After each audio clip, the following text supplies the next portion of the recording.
দেখতে দেখতে বাড়ি যাওয়ার দিনও চলে এলো। তো এই যে ভোর 4টের সময় বেরিয়ে পড়েছি। দেখো ভোর 4টের সময় এখানে কিন্তু সূর্য উঠে গেছে।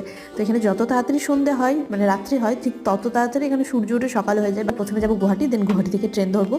তো গুয়াহাটির উদ্দেশ্যে আমরা বেরিয়ে পড়েছি। রাত্রে এত শিশির পড়েছে, গাড়ির সামনেটা কিচ্ছু দেখতে পাওয়া যাচ্ছে না। এই জন্য না শীতকালের দিকে বেশি অ্যাক্সিডেন্ট হয়, কুয়াশায় কিছু দেখতেই পাওয়া যায় না। রাস্তায় আসার সময় একটা জায়গায় থেমেছিলাম, আমি খেলাম একটু চা আর আমার হাজব্যান্ড খেলো ছোলা বাটোরা, আর মেয়ের তো ব্যাস চকলেট। তো গুয়াহাটিও পৌঁছে গেছি। গুয়াহাটিতে এসে আমার বর এই সিটি সেন্টার মলে আমাকে নিয়ে এসেছিলো একটা সারপ্রাইজ দিতে। তো আমাকে কী সারপ্রাইজ দিল সেটা তোমাদের নিশ্চয়ই জানাবো। তো দেখতেই পাচ্ছ আমি তো আনন্দে গদমদ। আমি তো একদম খুশিতে নাচছি। এরকম হাজব্যান্ড যেন ভগবান কাউকে না দেয়, যেন শুধু আমারই থাকে। তো এই যে বসে পড়বো, ব্যাস বাড়ির জন্য রেডি একদম। কাল সকালে বাড়িও পৌঁছে যাবো। আর এদিকে মেয়ে খাচ্ছে খাবার।